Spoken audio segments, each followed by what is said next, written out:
I am riding with a passenger. I'm gonna hit Route 270 just to escape this hellhole. ZeniMax Media right there. That's where they make the Fallout games. 86 miles an hour with a passenger. You know, this bike is just so steady. I think the only downside, you know, the FJR and SD1300, they're better passenger bikes. And you can tell because the seat on the Super Tenere for the passenger is higher up. And whenever my passenger kind of like moves a little bit, I do feel it. It's not a super great for a passenger, but it's much better than like a 500cc CB500. Or I think with the passenger it's a lot harder, especially with a bike with ABS, to ride on gravel like this. This is kind of like rough gravel. Ugh. Now I can ride this thing much faster on gravel. I'm always worried about, I think a lot of it is the braking, because often I can ride it at whatever speed, but I worry about cars coming the opposite way. On gravel roads that have, you can see forever, it's a lot better. But of course that's how I got in trouble with my V-Strom at the Valley of Gods in Utah. Kind of a cool road because you have that really nice river to the right. Usually a creek is all I ask for, but it's so much nicer when you have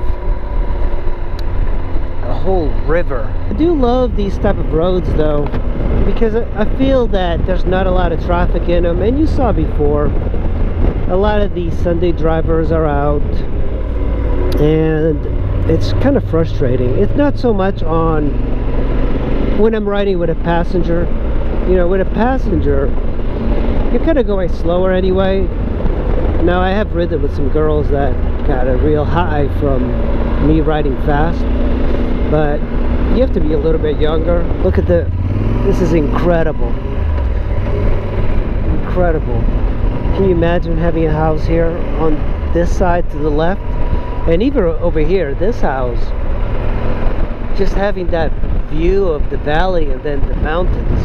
It'll be 2 years since I rode with this guy on around here. I was like showing him some roads, and I met him through DC Nova Riders or something, and he was giving me a hard time in the group because I was telling them that the track is highly overrated, and that always gets people like him. And we went for a ride. I don't know, I guess he wanted to challenge me, and I've encountered this before. So he came on his Panigale, his Ducati, beautiful bike, and you could tell that he didn't like me much because, you know, like I met him in the beginning of the ride in Burtonsville, and he was like talking, he didn't say much to me, and I thought that was kind of weird. I actually didn't think he was there to ride with me because he didn't seem like he was interested. Anyway, like I rode with him for a little bit, and I took him through here, and it's kind of like what you'd expect on these like little bumpy roads, these secondary roads.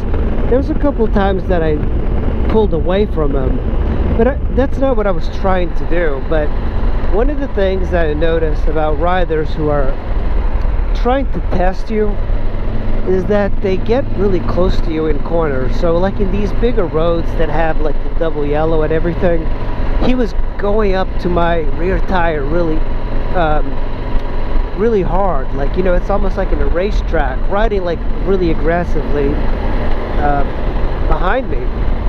And then like I'm like waving him through, but I was leading the ride. I was like, okay, hey, if you want to ride faster, go ahead. And of course they never do.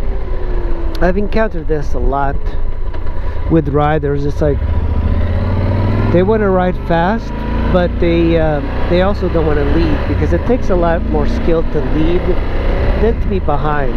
Well, the point of the story is, and you know, it's just kind of like a weird thing. It's just, he was a great rider, but he died like 2 months later, and I don't know much about him, but he died 2 months later. He got like taken out by a car, and he was riding like at midnight or something. And I keep telling people, don't ride late, because people you know, it's so much harder to see at night, and you can't see debris, but of course you got taken out by a drunk driver.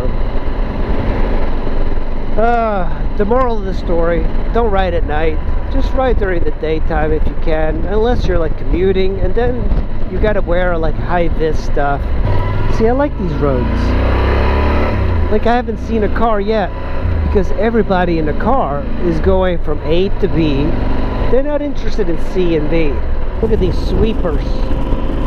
No, I haven't really tried to go too fast with her, but this bike is just so incredibly smooth, even with a passenger. Even whatever gear, this bike just climbs. It's like a goat.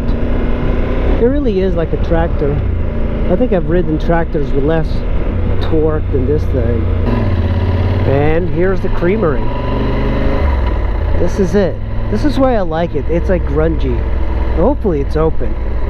Oh yeah, I think it is open. They have a place to sit outside. Shelter. This is among one of the places that's very popular for motorcyclists to come. Well, looks like it's closed because it's Easter Sunday. Look at these fellers. I hate it when they ride abreast, you know, like two guys by each other. It's just so like easy rider style, and I hate it when people do that to me, because I like to swerve once in a while. There's like no point of riding like next to somebody. Burkittsville, it's pretty neat.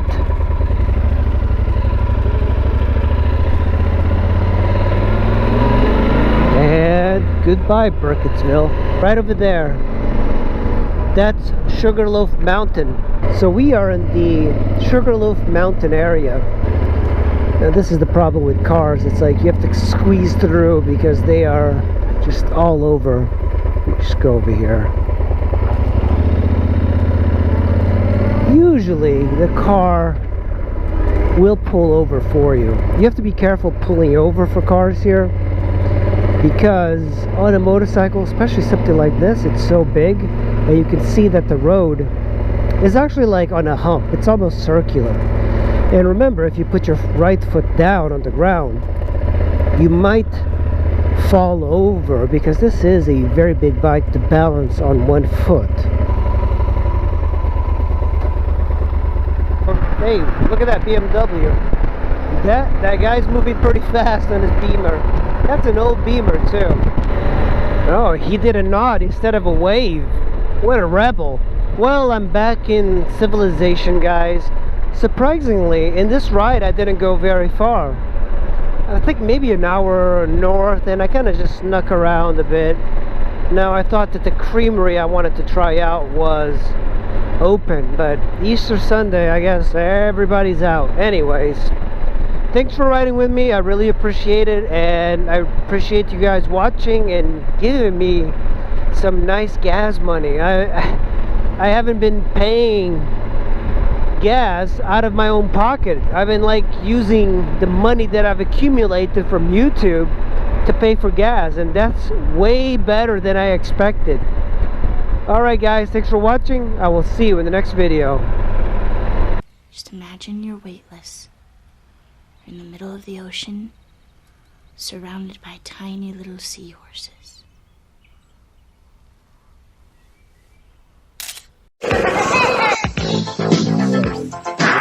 Kind of stuck here. The cops won't bother me.